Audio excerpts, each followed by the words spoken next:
Hello again and welcome to another Morty and Glory Warhammer 40k video. In today's episode, I will be taking you through step by step another one of my tournament lists. But rather than this being for his Imperial Guard, the Emperor's true finest, I want to share with you my 2,000 point Tyrannid Unending Swarm army. And so without further ado, let's not mess around any further. Let's shoot some flesh borers at some squishy organics and charge right into today's episode.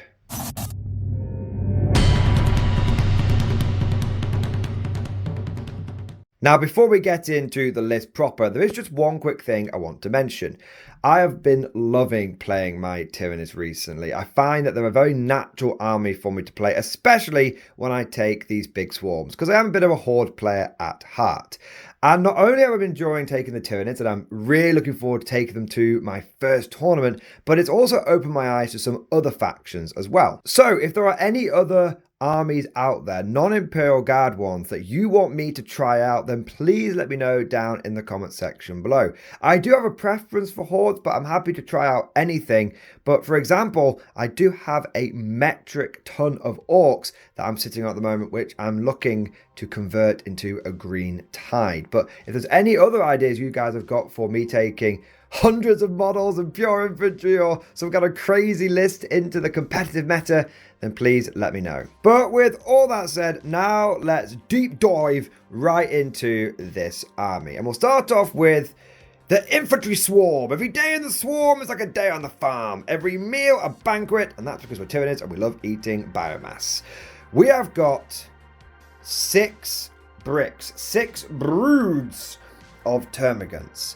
Each one of these broods is 20 bugs strong. Each bug is equipped with a flesh borer. No fancy equipment in these units.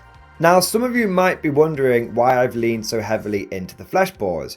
You might be wondering why I've not gone for the special weapons. I think you get like spike rifles and stuff for these guys now.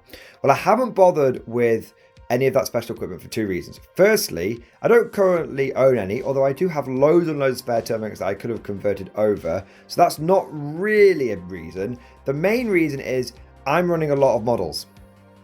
I'm running a lot of bugs. I think there's 248 models in this army in total. And so I need to keep this as streamlined and as smooth as possible. It's something that I've learned from when I've played my pure infantry guard, where if I'm taking a Krieg unit or 6 Krieg units, every single one of those units needs to be equipped identically.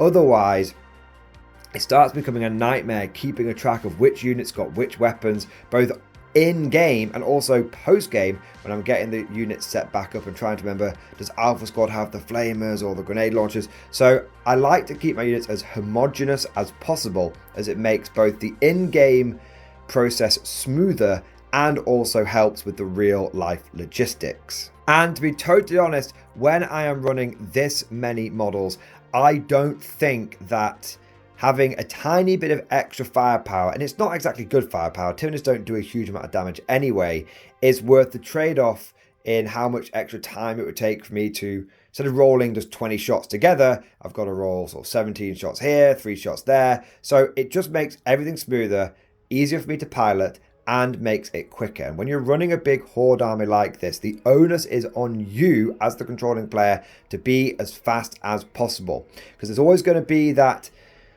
implication or always going to be that impression that your opponent might have when they see an army like this, that, oh god, my opponent's going to use all the time, whip the chess clock out and all that kind of stuff. And anything you can do to put your opponent's mind at ease, be like, look, I'm not going to be using all the time, but we're going to have a really good game, we'll be really fast paced, is something you want to do. Now, that explains why I haven't got these special weapons in the termagants, but it doesn't necessarily explain why I didn't go for things like Devourers. It's very simple.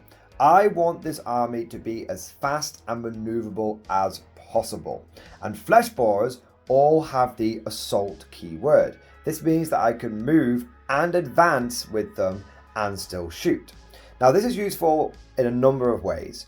Firstly, these bugs are really fast. They move 6 inches base, then they have the advance, and then you also have the surge move when someone shoots you. That's the trait for being in the Unending Swarm. And then on top of that, your termagants have the Scuttling Horrors or Skulking Horrors special rule. It's their ability on their datasheet, which means if anyone ends a move within 9 inches of them, they can move d6 inches. So potentially you're not just moving 6 inches a turn, you're actually moving 6 plus 3d6 inches a turn, and that happens more often than not. Just to be clear, because I'm pushing towards the enemy, they do tend to start moving around within 9 inches of my broods, and so I'm getting that extra Skulking Horror move, and naturally they're going to start shooting me, so I'm getting the extra Surge move. So I find that these guys, when they're only meant to be moving 6 inches across the board a turn, are actually going much, much further than that. And the speed of the termagants, although not as fast as the Hormagants as we'll get to in a moment, is definitely something you don't want to underestimate. On top of this, by having Flesh Borers,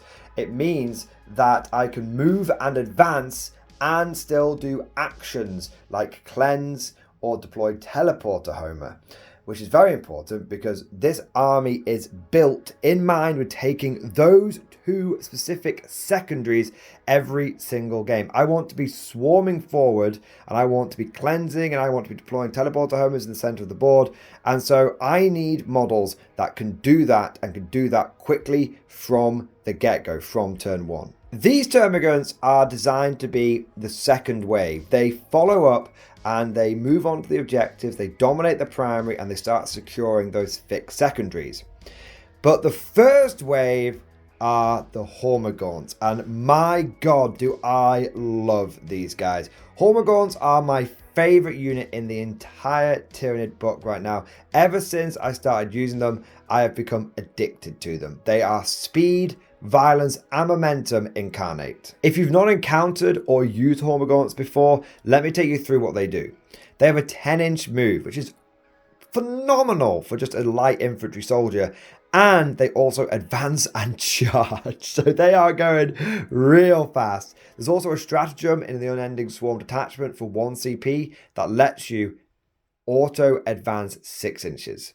So you can have a unit of Hormagaunts sprint pretty much entirely across no man's land and just descend upon the enemy vanguard units, no problem whatsoever. And when they get there, they have pure volume of attacks.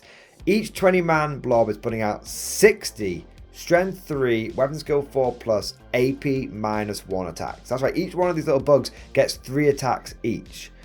And it's just pure volume. And I have genuinely used units of Hormagaunts to grind down everything from just regular infantry all the way up to main battle tanks. With how much they bring to the table, it's not hard to see why I've taken so many of them. And I've got 6 units of 20 Hormagaunts, and they make up my first wave. What I tend to do is take 4 units and just throw them forward as fast as possible, try and get any turn 1 charges if possible, use that CP to get the auto advance 6, or just trust the dice gods and get lucky on those advance rolls.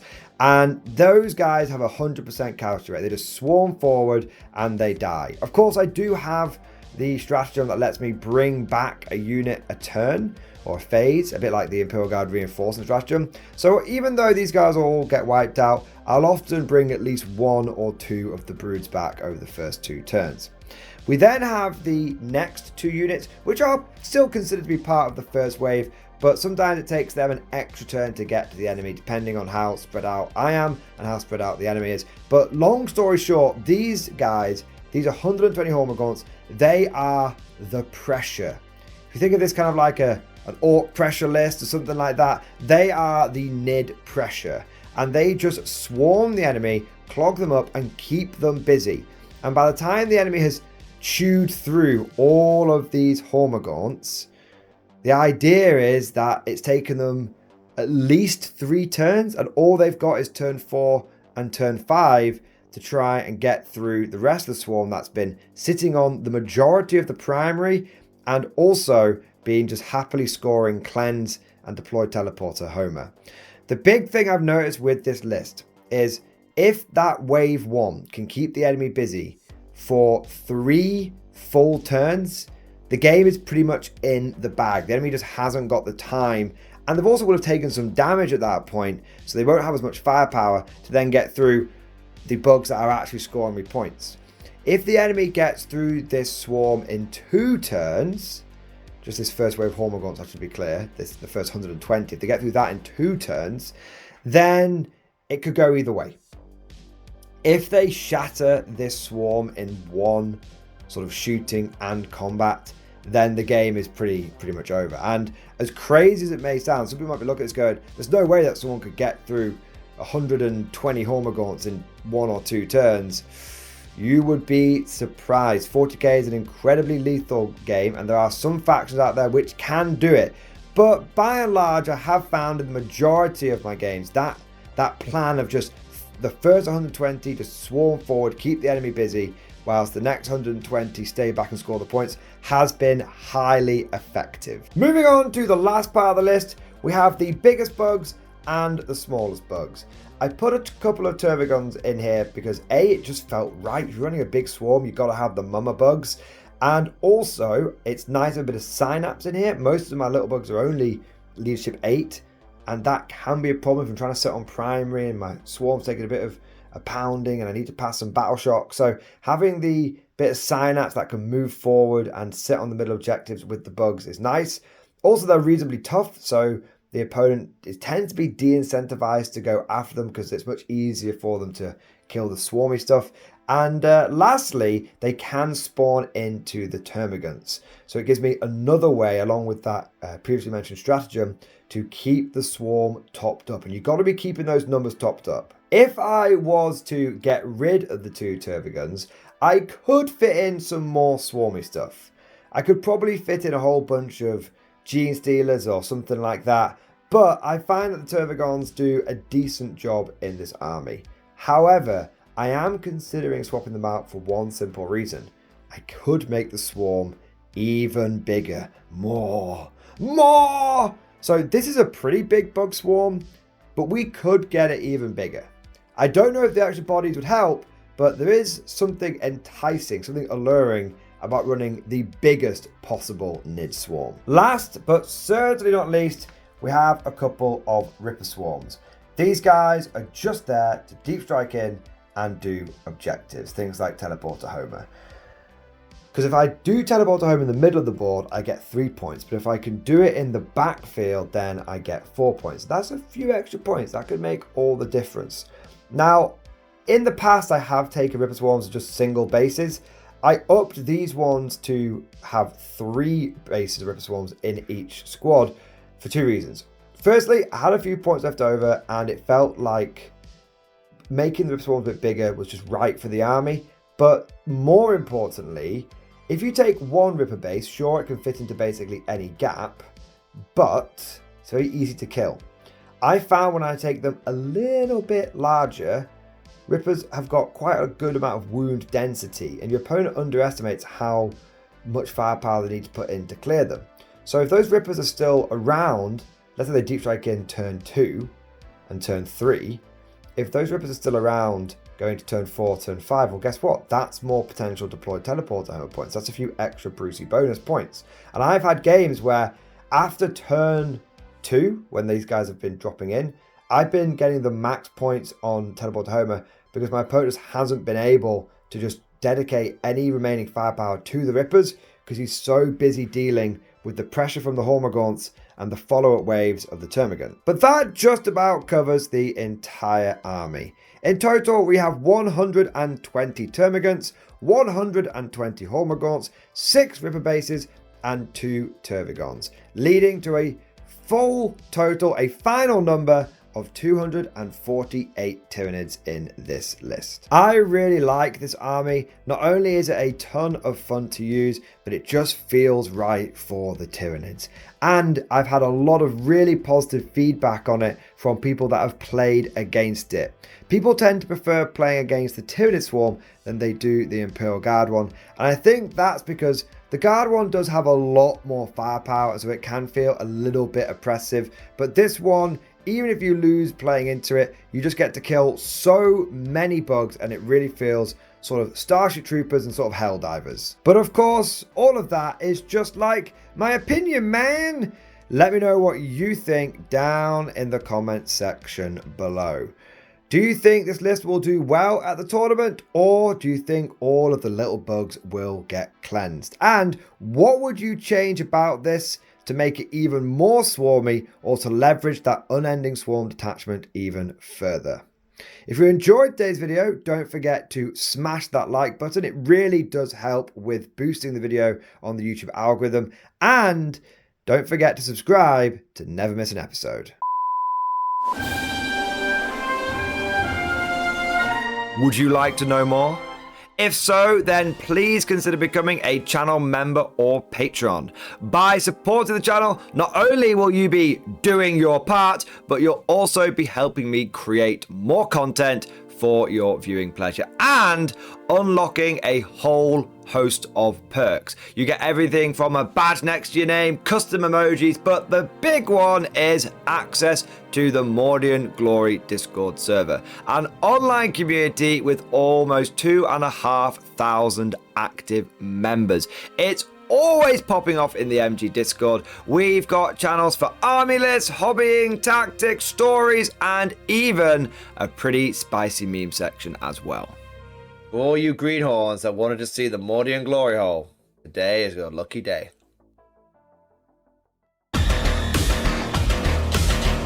And joking aside, I do want to say a massive thank you to all of the current channel members and patrons. You guys are amazing, truly the lifeblood of the channel. I could not do Mordian Glory full-time without the incredible and generous support of my members, so thank you guys so much. And last but certainly not least, I want to say a personal thank you to all of my top tier Patreons. These are the War Masters, the people who have truly gone above and beyond the call of duty. So a heartfelt thank you to Alex Dengal, Bon Vert, Mad Larkin, Marcus Roberts, Mark Panconi, RJ Scorpion, Swordfish Trombone, Try Again Bragg, John Stubbs, Nick Walsh, Diesel Fox, and August Barney. Seriously guys, thank you from the bottom of my heart. Your support is incredible and it makes a huge difference. Thank you so much. That's all for now. Hope you've all enjoyed today's video, and of course, as always, see you guys next time.